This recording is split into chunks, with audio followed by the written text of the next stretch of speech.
I have a lot of questions that are coming up right now from my clients about this coronavirus and whether they should be keeping their children or not. And what I tell people is that you should follow the court order. And if the court order dictates a special arrangement, you really have a duty to abide by it unless the child is at risk of harm or serious physical injury.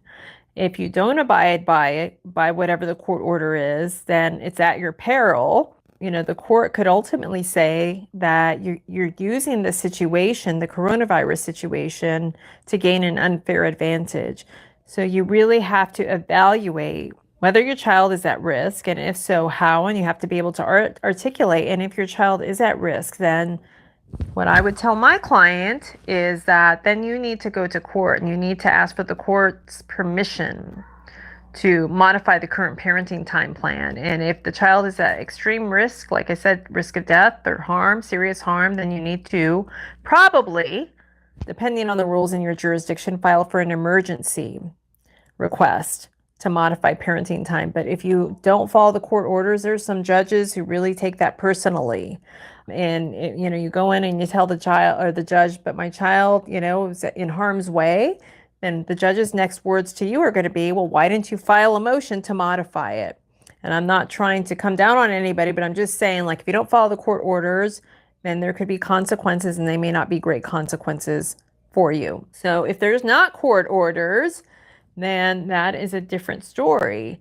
And you have to always put yourself in the other parent's place and evaluate, how might the other parent act? What would, and if the roles were reversed, what would you want? And what is the fair way to resolve this? What is the best way for the child to resolve this? If you can't get into mediation or if you can't reach agreements, then maybe you need to get clarification from the judge. You need to get guidance from the judge instead of just taking it into your own hands and making the decision unilaterally. And there may be situations where that's justified, where it's required. But I will tell you that I've had cases where people make the decisions unilaterally, and then when they get to a hearing or a trial, it's held against them because they didn't involve the other parent, and the judge said, you're not co-parenting. It's a sticky situation. It's always, you never know what's going to happen because the judges are all different, and one judge may feel one way and another judge feels a different way. One judge may totally hammer you and another judge may not. Early when I was doing family law, I remember I had a case and the dad was an alcoholic. I represented the mom. The dad had one of those ignition interlock devices on his vehicle. And we discovered that he was having the party's little kids blow into the ignition interlock device so he could start up the vehicle. And I was just horrified by this. I thought the judge was going to smack him down. But one thing about this judge that we had the case in front of, I knew him because I used to do criminal defense law before I started doing family. And this judge was a criminal attorney before he went on the family bench. And he was very, I don't know what the right word is, but he was defense-oriented, defendant-oriented. He gave defendants the benefit of the doubt. And that is because he was a defense attorney at some point. That kind of translated into this family law case where I thought he should have been completely hammered by the judge. And the judge really let him off the hook, which shocked the heck out of me. And I've had other judges where it just takes one parent to say, I know that dad is drinking during the time that he has with the kids.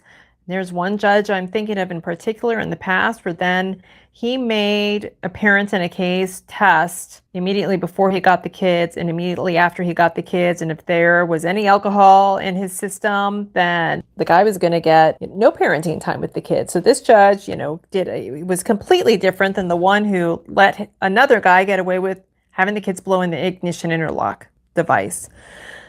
So all that to say, if you're withholding your kids because your kids are at risk, you think, you have to know that there may be consequences and maybe there's not. Maybe you get out of jail free card because of the certain circumstances that exist right now, but maybe you don't.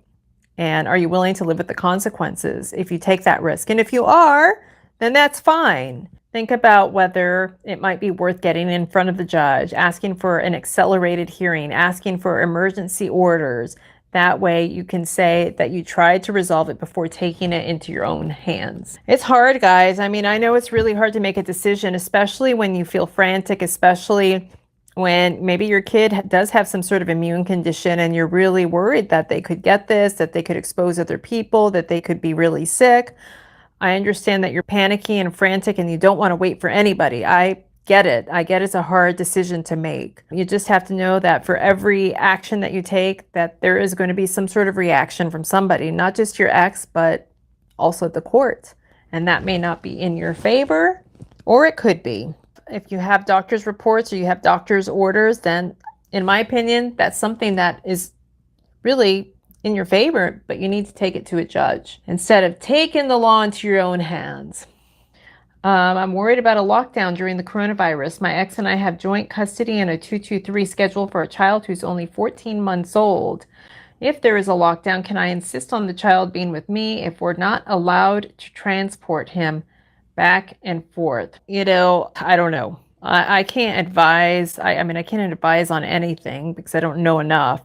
But I can tell you that if you have a court order, then maybe you need to get clarification from the judge. Again, the situation is a difficult situation, especially for parents who live in two different states. And right now, a lot of people have their kids on spring break, so the kid may be with a non-residential parent. And so there's questions about, is it safe for the kid to get on a plane and fly? If you have court orders, then maybe you need to get in front of the judge pronto and get clarification, because I cannot tell you what might happen in your case.